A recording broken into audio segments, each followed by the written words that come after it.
noite, Urma, boa noite. Estamos chegando para mais uma live Papo Contilé, o programa que foi sucesso no rádio, agora em lives aqui no Instagram, @AntônioTilemon.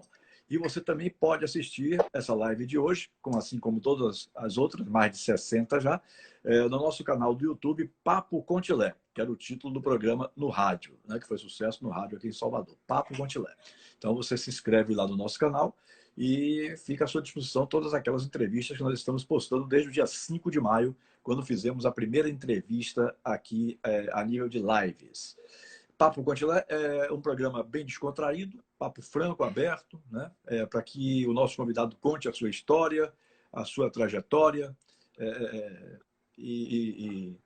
Essas lives são colocadas lá no canal do YouTube para que você possa realmente depois dispor e ver todas elas. E se você não tem condições de assistir em imagens, né, pelo canal do YouTube, você pode ir ao podcast Papo Contilé no Spotify, que aí você pelo menos escuta o áudio, né? A conversa entre o convidado e o entrevistador, no caso eu. Bom, hoje eu vou conversar com o Marcelo. Marcelo foi goleiro que iniciou sua carreira no Corinthians, um goleiro extremamente vitorioso. Teve uma belíssima passagem aqui pelo Bahia. Inclusive tem um jogo que hoje eu tive a oportunidade de rever no YouTube, e eu vou comentar com ele aqui sobre isso. Mas eu quero colocar as coisas mais em ordem, porque quando chove no interior, a internet nos deixa até nervoso, porque fica aquela coisa de travando tudo e tal. E aí me antecipei na primeira parte falando sobre o jogo do Bahia. Quando, na verdade, me parece que a história de vida dele como goleiro, um grande goleiro que foi e que quer voltar a ser, foi no Corinthians de São Paulo. Então, eu queria que, Marcelo, vamos reconstituir a sua história. Na verdade, você começou no Corinthians, não foi isso? Boa noite, Marcelo. Boa noite a galera aí que está acompanhando a gente aí no Instagram. Então, a minha história começou aqui no time aqui do interior da Bahia, chamado o time de Mucuri. Aí eu saí daqui, fui para disputar uma competição no Espírito Santo, chamada Copa Gazetinha, onde lá 9 times se interessaram por mim e eu acabei escolhendo o Vasco, né? O Vasco da Gama do Rio de Janeiro. Uhum. Aí joguei um ano lá, depois me mandaram embora e aí depois tive a oportunidade de fazer uma peneira no Corinthians e passei, e onde tive a minha estreia profissionalmente. Joguei 10 anos no Corinthians e onde que eu tive a oportunidade e o prazer, né, de ser campeão brasileiro. Uhum. Então, na verdade, não foi no Corinthians, foi no Vasco da Gama o seu início. Né? Isso, dizer, Vasco da Gama. Mucuri, claro, mas estou dizendo assim, a nível profissional foi no Vasco da Gama. Você é baiano de nascimento, Marcelo? Eu nasci em Mococa, São Paulo, mas eu não conheço a cidade onde eu nasci, eu não tenho recordações, eu só tenho recordações, inclusive estou aqui, né, próximo aqui, de Posto da Mata, Bahia. Eu tenho minha família daqui, aí eu me considero como baiano. Uhum. Por quantos anos você jogou futebol profissional, Marcelo? Eu comecei a jogar futebol profissionalmente em 97 e tinha parado agora em 2015 e agora estou voltando a sonhar em retornar a jogar futebol. Bom, a gente vai chegar lá. Sim, e na sua passagem pelo Corinthians 10 anos, você falou que o principal que você destacaria é a conquista do título de campeão brasileiro, foi isso? Isso.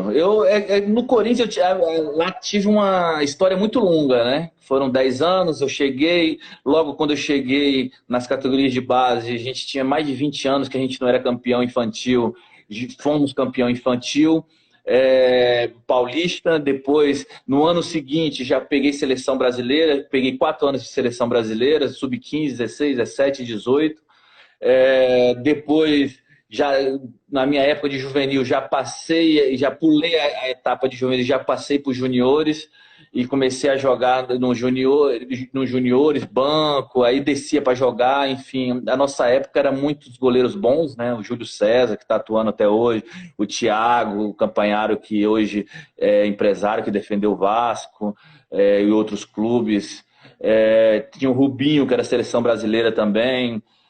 Teve Renatão, que defendeu também a seleção olímpica, tinha o Dida, que era de seleção. Teve uma época que todas as categorias tinha goleiro do Corinthians.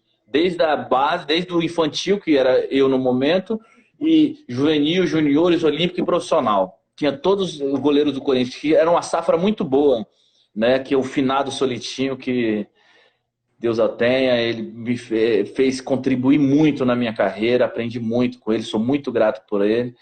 E tive a oportunidade de chegar no profissional. Agradeço a André Sanches, agradeço a André Negão, inúmeras pessoas, Mané da Carne, enfim, Onofre, muitas pessoas no Corinthians, né, que eu tenho que agradecer, que me ajudaram ao longo desse período. E joguei, procurei dar o meu máximo, consagramos um ano campeão brasileiro, e onde a gente também disputou várias competições, né, internacionais e nacionais.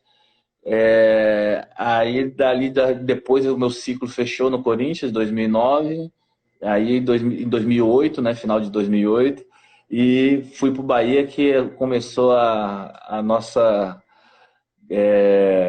começou uma história bonita, que infelizmente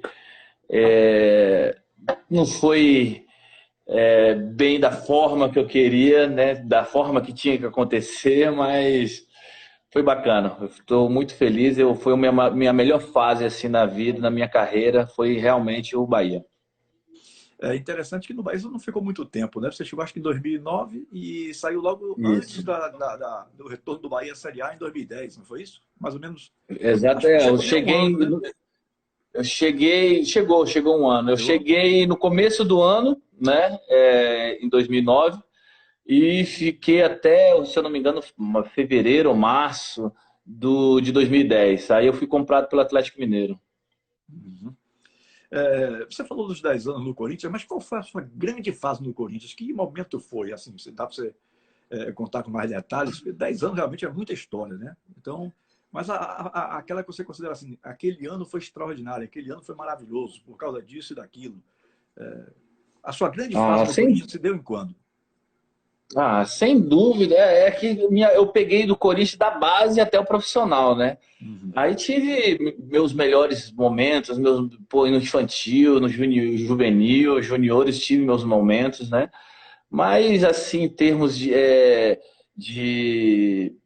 melhor fase, assim, dentro do Corinthians, eu acho que foi devido, né, devido o momento, né, que a gente consagrou campeão brasileiro, né, que é um sonho de todo atleta, ainda mais defendendo o Corinthians, né, a grandeza do Corinthians também. Eu, sem dúvida, fiquei muito feliz jogando ao lado de vários jogadores excelentes, que Carlito Tevez, Mascherano, Seba, Carlos Alberto, Gustavo Neri, Rosinei, enfim, Fábio Costa, N jogadores vitoriosos tem um que deixaram a sua marca, né, na verdade, no futebol brasileiro. Esse, para mim, foi o melhor momento. E também, na base, o meu melhor momento foi quando eu peguei seleção, fiquei pegando seleção, fui campeão várias vezes pela seleção brasileira, que isso também é muito gratificante, que não tem coisa melhor do que você sair do seu país, ir para outro país e poder desempenhar um bom trabalho e ser reconhecido e consagrar o trabalho com a vitória, com o título, né? Que eu já tive vários títulos pela seleção. Uhum. Bom, Marcelo, eu gosto de fazer minhas lives aqui de forma bem descontraída. Eu conto história, de acordo com aquilo que o convidado está falando também. Fique bem à vontade, né? Eu, se Certo. soubesse do seu paradeiro, já teria lhe procurado, mas realmente eu confesso que não sabia e foi uma intervenção do meu querido amigo Edinaldo Góes, professor galego, aí de Teixeira de Freitas, que me Professor contou, Galego, gente boa e demais. me contou da sua presença aí, querendo retornar ao futebol. Aí eu, na mesma hora, disse, não, quero fazer uma live com ele. Quero fazer uma live com ele, que foi um grande profissional. E se ele está querendo voltar, vamos tentar dar apoio para que ele possa realmente retornar ao futebol. Né? Mas você contou uma história interessante, legal, de 2011, 2012, 2013, foi citando os anos em seleção brasileira, tudo que era categoria. Eu tenho um compadre que jogou no Bahia aqui, eu tenho 14 afilhados de batismo. 4 deles são filhos de Caramba, ex-jogadores. 4 pô, deles que são filhos de bacana. ex-jogadores. E aí, esse zagueiro que eu estou falando, Maurício, não sei se você se lembra dele, Maurição, que jogou no Botafogo, no Internacional de Porto Alegre, no Bahia, no Vitória, ele teve uma carreira muito bacana. Mas na base, Ele foi, todas os subs aí existentes, ele foi convocado. Então, quase que ele não jogava nas divisões de base do Bahia, porque toda hora ele estava viajando, né? Eu era desse jeito também. Ele contou uma história muito legal, que ele tem 5 passaportes cheios de carimbos, de tanto viajar pela seleção brasileira. Você chegou a 5 também? Não, eu não cheguei a 5 não, mas cheguei a 20 países. A 20 países. Eu tive a oportunidade de conhecer 20 países. Hã? Mais ou menos o que ele me disse aqui, que foi mais ou menos, se eu não estou enganado, foi 18 a 20 também. Mas ele viajava todas as categorias. Então, ele foi jogado no Bahia, no profissional, com 17 para 18 anos, numa investida ousada de Evaristo de Macedo, que foi quem o lançou, né? Aí eu me lembrei que você falou aí das categorias de base. Então, com 17 para 18, ele foi jogar no profissional. A estreia dele, inclusive, foi num Bavi, né? Caramba! E foi Começou, estreou bem, hein? Meu Bahia, inclusive, ganhou o jogo, salvo engano, de 2 a 0. Não estou muito assim, lembrado do placar, não. Né? Bom, sim, aí você chegou no Bahia, você estava falando aí de 2009, o ano todo, e um pouquinho o início do ano de 2010. E aí eu estava ali contando, fora dessa live aqui, eu estava ali contando que, quando assim eu não tenho muito conhecimento sobre o convidado, quer dizer, conhecimento mais profundo, não conheço a pessoa, a figura da pessoa e tal, porque os meus entrevistados aqui eu conheço quase todos. Eu sou de 1976 no rádio. Tenho 43 anos de profissão. 44 eu falei em dezembro, né? Então, os convidados eu conheço quase todas as histórias, mas a gente não tinha tido um contato assim pessoal. E eu aí fui pesquisar sobre você hoje, no YouTube e tal. E o meu querido compadre, que é repórter da Rádio Metrópole, Marinho Júnior, ele me mandou um link com um jogo que você fez de estreia do Bahia no Campeonato Baiano, salvo engano, reinaugurando o Estádio Metropolitano de Pituaçu. Né? Eu aí tive a curiosidade, me parece que tem uns 8 a 10 minutos o link todo. Né? Inclusive eu vi a minha querida Patrícia Abreu, repórter da TV Bahia, que na época era repórter da TV Bahia, hoje não é mais, ela fazendo uma reportagem sobre esse jogo. E eu fiquei na curiosidade de ver, porque eu vi defesas maravilhosas suas. E quando eu vi o placar final 4 a 0 para o Bahia, eu digo, que jogo foi esse? Que o Bahia deu 4 a 0 e o goleiro foi extremamente acionado e praticando excelentes defesas difíceis, né? Defesas difíceis no jogo. Quem tiver querendo constatar o que eu estou dizendo aqui, é só ir lá no YouTube e ver Bahia 4 e Pitanga 0 no campeonato de 2009, né? Foi um jogaço. E a torcida do Bahia saiu maravilhada, porque já não via o time há mais de um ano jogando em Salvador. O Bahia estava jogando em Feira de Santana. Estádio lotado. Né? O estádio estava passando por reforma. Né? Mas foi um excelente jogo aquele, hein, Marcelo? Nossa, foi um jogo muito bom. É que olhando, né, Bahia 4 e Pitanga 0, olhando assim, logo de cara, achar o jogo foi fácil, o jogo foi...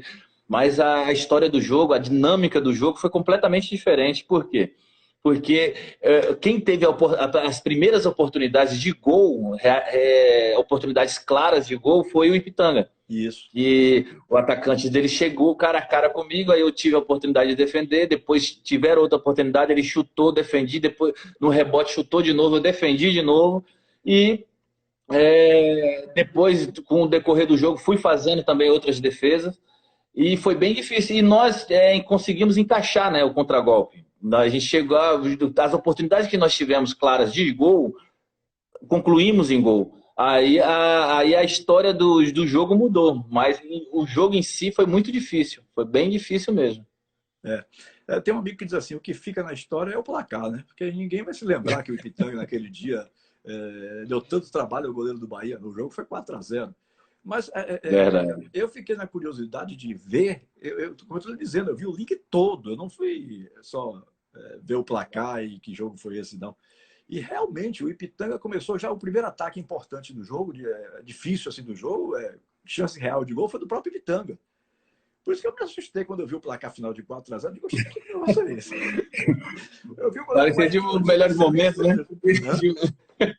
Parecia os melhores momentos meus. Isso, verdade. Tem mais 5, 6 defesas maravilhosas naquele jogo. 5 a 6 defesas maravilhosas mesmo. E foi legal que foi o primeiro jogo nosso, né? E estreando ali o Pituaçu. A reabertura de Cruz E, Azul. e era o primeiro jogo meu também ali, né? E foi foi bem bacana, porque encaixou, que aí eu fiz as defesas, aí a torcida já começou a gritar paredão, paredão, e aí teve aquele amor à primeira vista, né? Aí a gente, dali em diante, aí, pô, peguei mais confiança ainda, isso foi me dando cada dia mais, ia me dando gás, e fiz essa temporada excelente. Pô, foi a melhor fase da minha carreira. Uhum. Agora, por que você não permaneceu mais tempo? Você saiu logo em fevereiro de 2010. Então, teve uma história nos bastidores, né? Que eu tinha combinado com o presidente na época, né? Então, enfim, que eu tive a oportunidade, uma proposta do Atlético Mineiro e tal, e eu tinha combinado com o presidente uma situação, o presidente da época. E, infelizmente, as coisas foram conforme a gente tinha combinado, aconteceram, né? Os fatos aconteceram, mas na hora de fazer o que realmente a gente tinha programado, infelizmente ele não honrou com a palavra, mas paciência, né? Fazer o quê? Mas o retorno era fato, que eu não queria ter saído do Bahia naquele momento, entendeu? Naquele momento eu não queria sair, mas como fez um acordo entre o empresário que estava me levando, tinha trago a proposta junto com a diretoria, enfim, foi algo combinado, não foi aleatório. Mas infelizmente chegou um ponto que não, quando tinha que fechar, acabou não fechando a situação e acabei não voltando. E ficou essa frustração. Uhum. Mas naquela época também o Bahia passava por sérias dificuldades, né? Eu lembro que uma das primeiras lives que eu fiz, foi com o Adriano Michael Jackson, que está na Coreia hoje. E ele contou aqui que ficou com muito dinheiro dentro do Bahia, porque o Bahia não pagava. Né? O Bahia, naquela época, era um Bahia que não E o pagava Michael Jackson corretamente. ainda foi depois de mim, se eu não me engano. E Isso. antes era pior ainda. Pô, teve uma situação que eu tive que. É até chato falar isso. Não, deixa quieto. A situação aí que eu tive que ajudar os funcionários do Bahia naquela época. E aí o pessoal ficou muito grato, né? Essa situação. Uhum. Naquela época, realmente, o clube passava por muitas dificuldades. Você falou certo. A sua época anterior a Michael Jackson, Adriano Michael Jackson chegou aqui já na campanha que levou o Bahia de volta à Série A. Né? Isso. Com o professor Márcio Araújo, naquele ano de 2010. Mas a sua fase ainda deve ter sido pior, realmente, porque era a fase mais difícil. O Bahia ainda estava na Série B, nessa fase aí, né? Porque subiu um pouco depois. Sim. E depois do Bahia, você foi para o Atlético, né? Que você falou aí, Atlético Mineiro. Foi. Sua passagem no Atlético, você julga ter sido tão boa como no Corinthians e no Bahia também? Não, minha passagem no Atlético foi rápida, né? Porém, não foi boa. Não tive um início bom, mas que vale a experiência também, né? Eu precisava também passar por isso, para até ir adquirindo cada vez mais experiência, né? E ter a cabeça que eu tenho hoje. Uhum. Além de Corinthians, Bahia e Atlético Mineiro, você jogou mais aonde, Marcelo? Joguei no Penapolense, onde eu fiz um grande campeonato paulista no Penapolense. Chegamos à semifinal, fomos campeão do interior. Que mais? Jogamos. Fui 2 vezes, depois joguei no Paysandu também, onde jogamos lá, passamos um período, eu tive que acabar até sair antes do prazo, porque teve um problema, né, particular com minha ex-esposa, né, de saúde, enfim. Aí eu tive que sair lá meio que às pressas, mas graças a Deus foi tudo bem. Fui emprestado para o Ituano também, onde fiz um excelente campeonato também, muito bom. Cheguei a ser melhor da rodada, se não me engano, umas 3 vezes, né? O melhor da rodada do Brasil, do Paulistão. E foi bem bacana, foi bem bacana. No que eu consegui assistir hoje, inclusive, eu vi um jogo que você foi muito bem contra o São Paulo também. Desse aí, pelo Isso. Penapolense, né? Um jogo que você foi destaque em campo, tá? Um jogo Foi. Penapolense e São Paulo, né? Sim, e aí foi no Paysandu que você encerrou a carreira? Deu a Não, sua carreira? eu encerrei a carreira no Marília. Ah, do No Marília. Marília. Uhum. Marília a gente disputou, mas aí a questão lá no Marília estava muito difícil, uma desorganização total.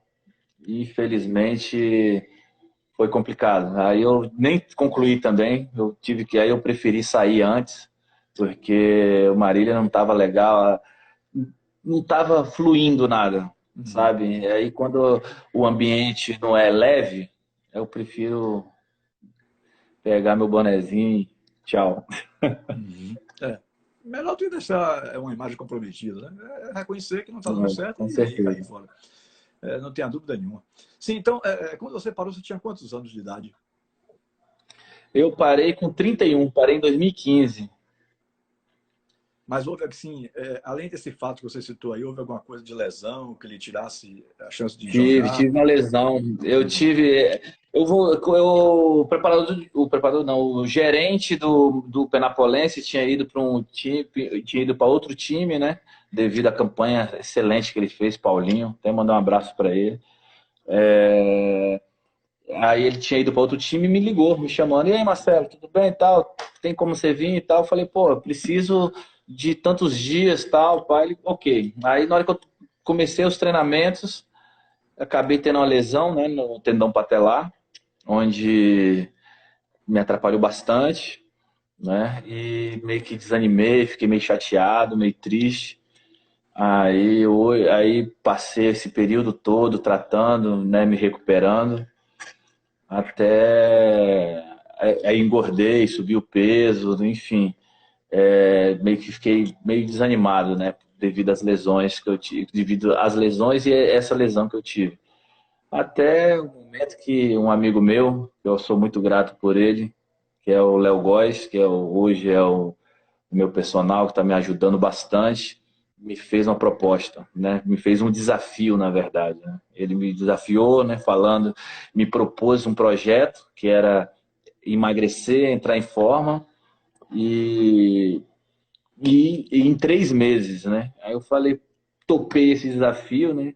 Que aí ele mexeu na ferida, né? Porque a gente é movido a desafios, né? Não tem Sim. jeito. Eu saí de casa com 12 anos de idade, né? Desde os 12 anos eu moro sozinho e minha vida sempre foi um desafio, certo?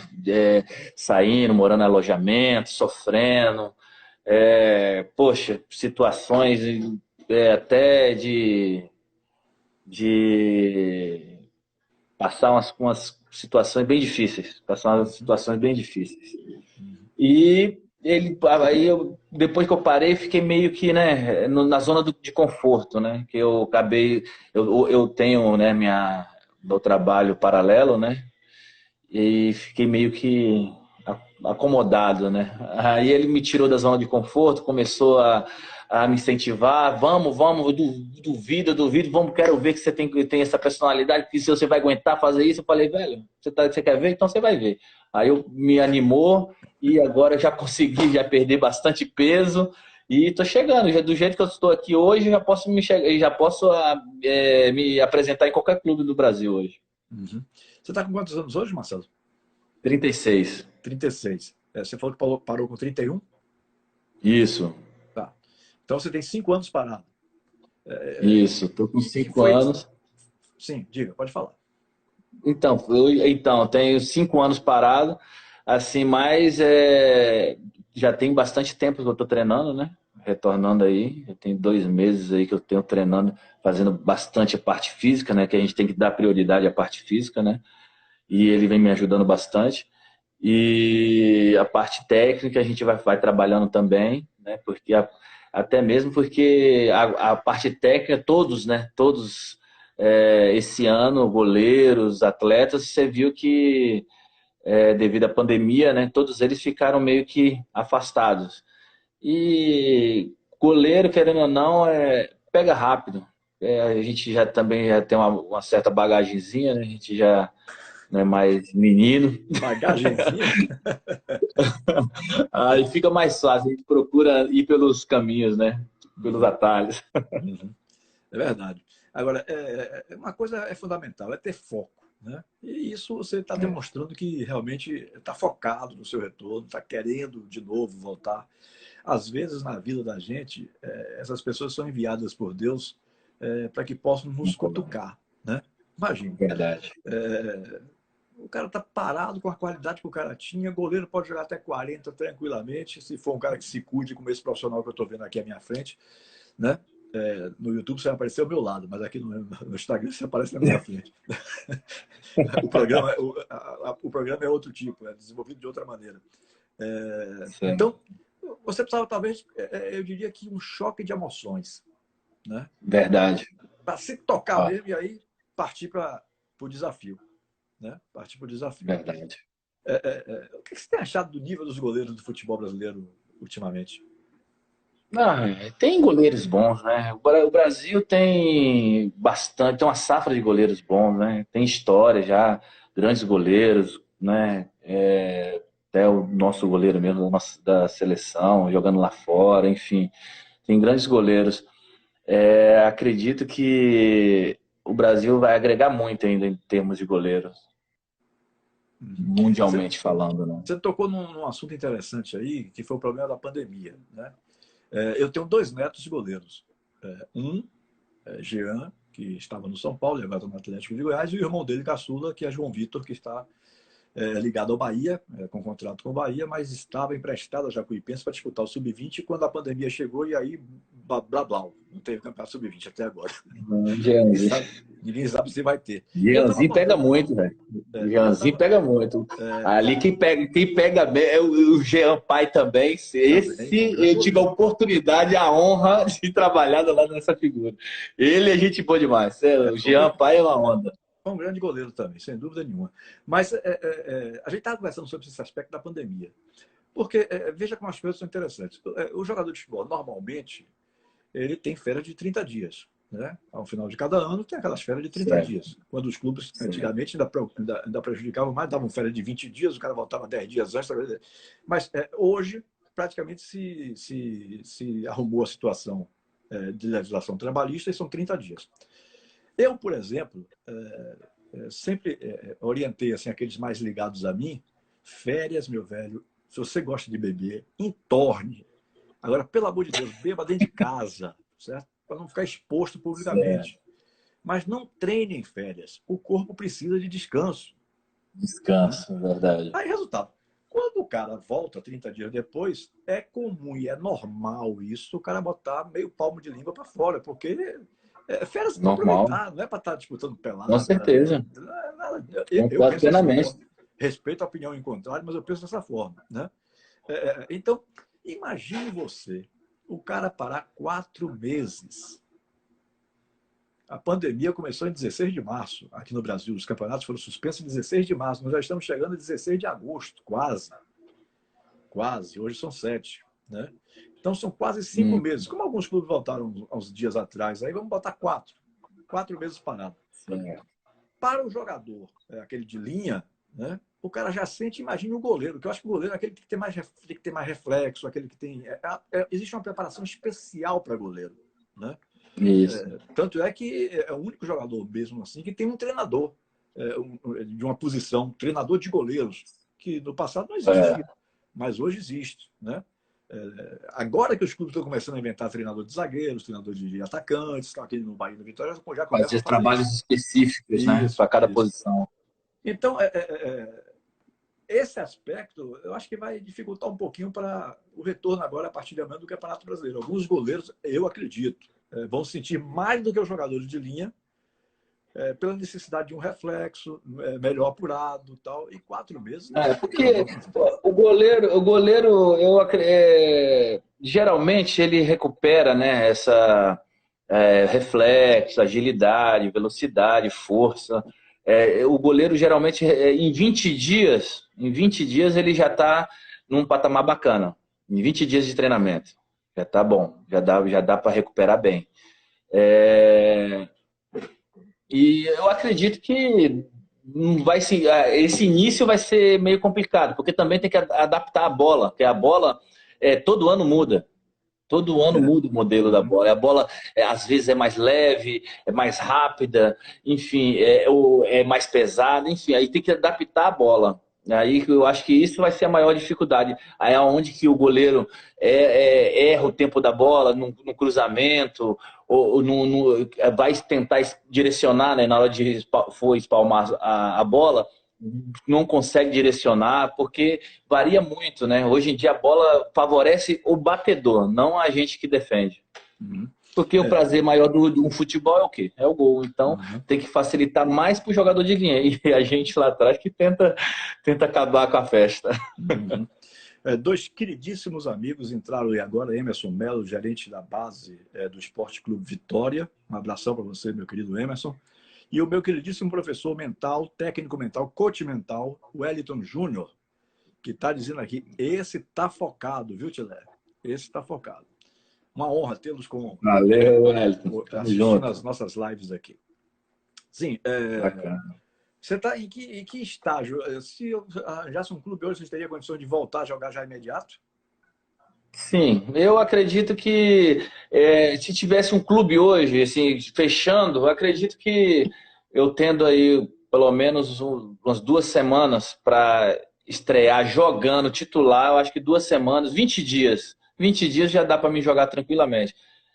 Porque é o que eu tô te falando, a gente precisa fazer um trabalho específico com os goleiros, com o preparador de goleiro, né? Que aí eu fazendo esse trabalho, tendo esse contato com a bola, vai facilitar muito a minha volta. Uhum. Você está bem adaptado a essa questão do goleiro que joga com o pé, com os pés? Você passa bem a bola com os pés? Como é que você se define nesse aspecto aí? Porque antigamente não tinha nada disso, né? Mas, de repente, os treinadores agora colocaram esse negócio como uma coisa, uma coisa essencial, né? Que os goleiros joguem com os pés, né? Como é que você vê essa novidade aí, no caso? Já que você está parado há 5 anos, para você... que esse assunto é de uns 5 anos para cá, realmente, né? Ou pouco menos até. Para mim, eu vejo, eu faço simples, né? Que goleiro não tem que inventar muito, né? Às vezes que eu tentei inventar, não deu certo. Então, melhor não inventar. Quanto mais simples fizer, melhor. É. Nosso trabalho é o quê? É procurar facilitar a nossa vida. É procurar dar um passe, apertou, joga para frente, procurar facilitar o máximo possível. Uhum. Nesses anos que você está parado há 5 anos, né, e querendo voltar agora, Marcelo, como é que você viu a evolução do futebol? O futebol melhorou? O futebol piorou? Você tem acompanhado o futebol ou desanimou a tal ponto de nem acompanhar o futebol? E agora que está se interessando em Não, voltar a acompanhar? eu venho acompanhando agora, né? E quando eu estava parado, eu meio que me desliguei legal. Uhum. Mas eu acho que o nível do futebol hoje, isso é uma opinião minha, eu acho que deu uma caída. Até mesmo porque na época, a gente, pô, tinha época que, pô, você via dentro de campo quem? Kaká, Adriano, Ronaldo Fenômeno, Ronaldo Gaúcho, Gustavo Neves, Seleção Brasileira, Cafu. Pô, tinha N jogadores de alto nível mesmo, assim, sabe? Diferenciado, sabe? Hoje, quem temos de diferente mesmo, assim, na nossa seleção, no meu ponto de vista, né? Não tem essa qualidade toda assim sobrando, entendeu?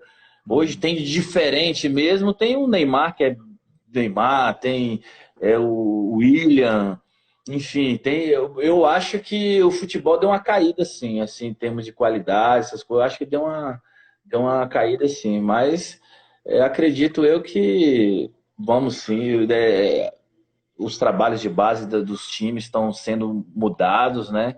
Hoje os times grandes já estão dando mais oportunidades para jovens, né, despontar mais cedo, que na minha época era completamente diferente, porque preferia os jogadores mais experientes, né?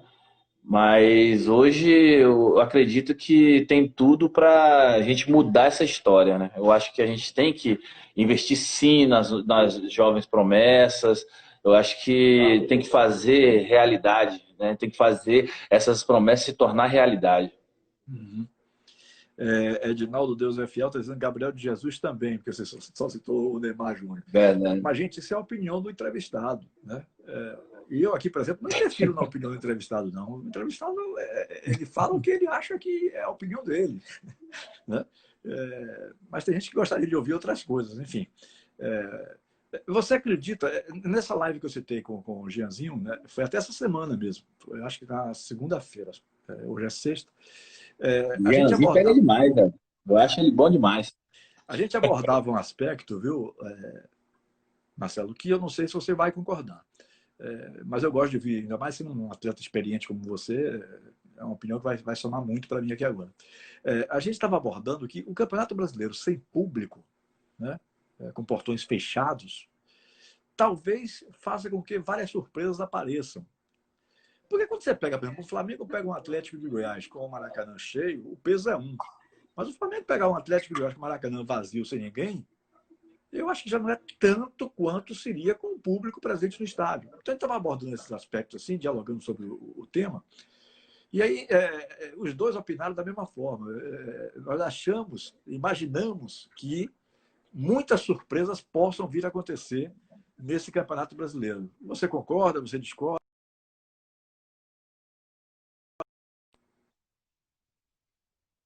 Surpresas. Tá ouvindo aí? Estou ouvindo, tá bacana. Então, eu acho que tem muito que acontecer nesse Campeonato Brasileiro, hein? Porque, querendo ou não, o que motiva o time da casa é a torcida, é o que faz a diferença. O jogador vai fazer o quê? Vai, porra, a torcida gritando, vai empolgando e você vai. É o seu gás, é o seu algo a mais é a torcida, que vai falando, você vai tirando força de onde não tem. A partir do momento que não tem torcida, eu acho que vai ficar muito em aberto, porque não tem pressão, vai ter a pressão do jogo, mas não vai ter a pressão, aquele calor, aquela pressão da torcida, que isso que faz a diferença dentro de campo. Foi exatamente porque o Bahia tinha perdido de 3-1 do Ceará no sábado e ia ter um jogo na terça contra o Ceará, né? E aí começou uma discussão em grupos aqui de Salvador, até meu querido professor Galego está num deles, que é o grupo Alto Nível, onde nós temos vários cronistas do interior, cronistas da capital, treinadores de futebol do Intermunicipal.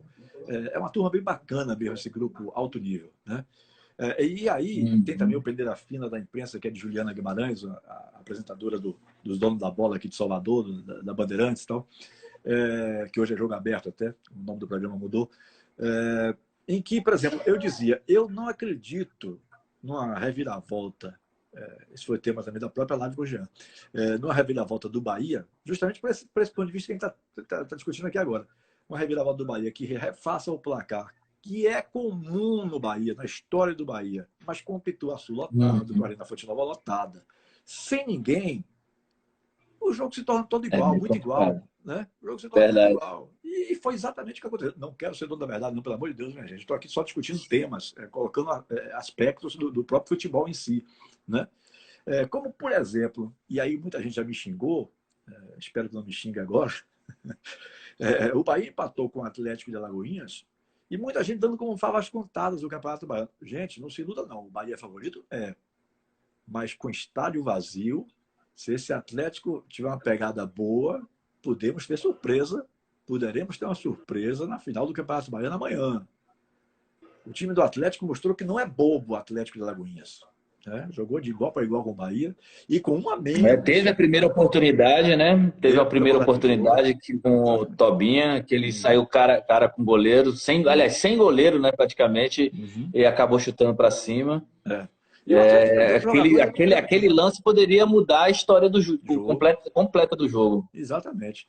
Então, eu não estou querendo dizer com isso que o Atlético vai ganhar ou que o Bahia. A gente está apenas dialogando sobre a falta de torcedor no estádio, a ausência do torcedor. Faz muita diferença, a torcida faz muita diferença. Aqui mesmo, por exemplo, tivemos alguns campeonatos que tivemos surpresas. O Sport Recife não disputou nem as decisivas, quase que ia ser rebaixado para a segunda divisão em Pernambuco. Né? Aqui, Vitória e Bahia de Feira eram dados como certos nas semifinais do Campeonato Baiano, ficaram de fora. Então, as coisas foram acontecendo assim, e aí eu estou tentando jogar a ideia com relação ao brasileiro que vai começar amanhã.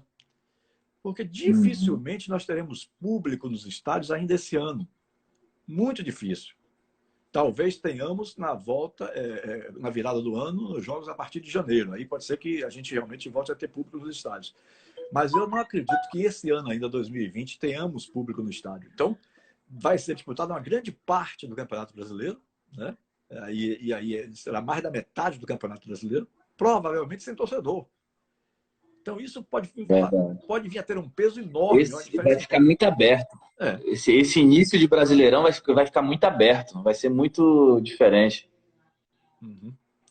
Qual foi o treinador que você mais gostou de trabalhar até hoje, Marcelo? Dessa história belíssima que Ah, você tem aí, foram eu, anos e anos de carreira? o treinador que eu mais gostei de trabalhar foi um dos, né? Que pô, o Brasil é bem farto de treinadores bons, né? Um dos foi o Pintado, né? Que eu tive a oportunidade de trabalhar com ele em dois times, né? Um não foi, ele chegou depois, eu já estava lá no Ituano, e o outro ele chegou depois também no Penapolense. A gente fez um grande trabalho lá, muito bom.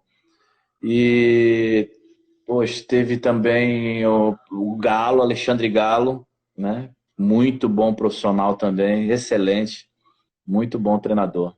Esses dois que tive a oportunidade de trabalhar, que eu gostei muito do desempenho deles. Uhum. Muito bem.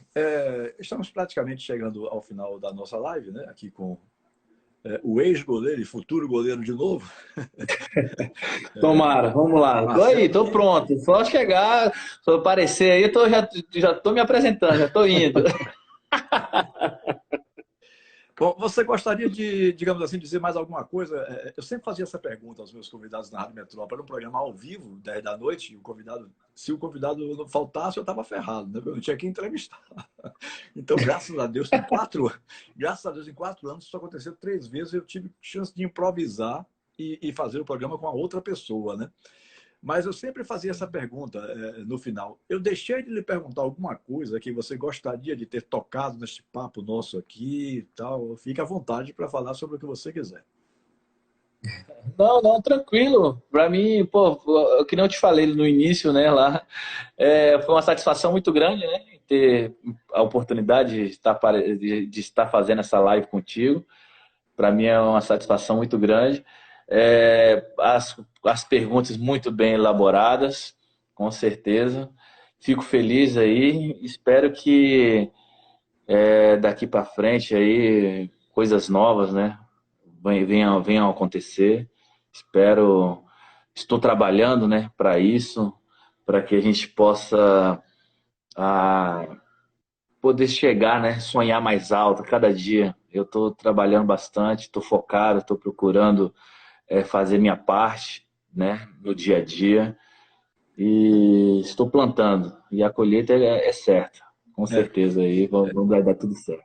alguém colocou aí, eu não me lembro se foi o próprio Galego ou se foi uma outra pessoa, que você seria um excelente goleiro para o Jacuipense. E eu concordo plenamente. O Jacuipense vai entrar aí na Série C, né, do Campeonato Brasileiro, subiu ano passado, da D para C, né?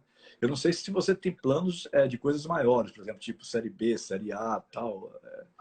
Mas O meu plano é voltar a jogar, né? não importa, né? Uhum. A ser jogador, voltar a ser jogador em atividade, deixar de ser ex-jogador, entendeu? Eu quero jogar, quero voltar, estou focado para isso, estou trabalhando para isso, certo? Estou determinado para isso e isso vai acontecer. E eu só preciso só de uma oportunidade. E depois que estiver dentro, aí agora ali deixa pro papai que o papai vai correr atrás. Valeu, Marcelo. Muito obrigado, viu, querido? Foi um prazer enorme conversar com você aqui na nossa live. Lhe desejo de coração que você realmente atinja o seu objetivo de voltar a jogar futebol. Percebo, pelo que eu ouvi do seu depoimento, né, do início até esse exato momento, que você realmente está empolgado com a possibilidade de voltar a jogar, né? Isso é muito importante, muito importante. O cara está querendo, né? Carreira, currículo, você tem de sobra para qualquer um desses clubes que estejam necessitando de contratação de um goleiro, né? Então, meu amigo, pode ter certeza que eu estou aqui de coração desejando boa sorte. Fiquei feliz de ter esse papo com você, que não conhecia pessoalmente. Percebo que se trata de uma pessoa humilde, bacana. Espero que Deus lhe abençoe e que você possa voltar a praticar o seu futebol. Você é um cara que se cuida, sempre soube disso, que você é um cara de se cuidar, então quem se cuida consegue levar um pouco mais adiante, né? Não é porque está com 36, porque eu vejo gente com 40 ainda jogando bola e jogando com qualidade. Então, isso aí é um Magno fator Alves, apenas. 43 aí, voando e disputando a final de Baiano. Pois é. É verdade, Magno Alves. Acho que 44, viu? Se eu não estou enganado. 44? A primeira é 43. 43, 44, alguma coisa assim. Não? Bom, mas outro detalhe. O que importa agora é que o Marcelo, com 36, volte a jogar. Grande abraço, querido. Boa noite. Se Deus quiser, Deus vai abençoar, vai dar tudo certo aí. Aproveitar a oportunidade, né? Agradecer aí os meus patrocinadores, né? Já que estamos encerrando. Agradecer Léo do Futiguels, que está me dando esse total suporte. Agradecer aí a Farmacos, que vem me ajudando com a suplementação. E espero que vai dar tudo certo aí. Em nome de Jesus. Que coisa bacana aí. Você citou aí agora. Que coisa bacana. Pessoas que estão acreditando em você, né? Suplemento, personal. Coimbra também está ajudando a gente aqui. Todas essas pessoas são todas aqui de Teixeira de Freitas. As pessoas me acolheram nessa cidade, que é próxima da minha cidade natal, onde minha família mora. Estou morando hoje aqui devido aos treinamentos, né, que eu venho fazendo com o Léo. E eu tenho certeza que essas pessoas que estão me ajudando, estão me motivando também. Isso vai agregar muito nesse recomeço da minha vida, e com toda certeza, da minha carreira. Eu tenho plena certeza, a convicção de que você está sendo merecedor daquilo que plantou, né? Quem plantou corretamente acaba colhendo. Isso não se pode ter a menor dúvida disso, né? Porque o homem lá de cima está vendo tudo e na hora H, a hora não é nossa, a hora é a de Deus. Então, é esperar que a hora apareça através dele, né, para que essa história bonita possa se completar. Isso aí. E é o seguinte, quando eu voltar, nós vamos fazer outra. Agora como jogador. Vamos, tá certo. Um abração, querido. Boa noite para você, Marcelo. Abração de Léo, abração a todos que estão acompanhando aí. Tamo junto. Valeu.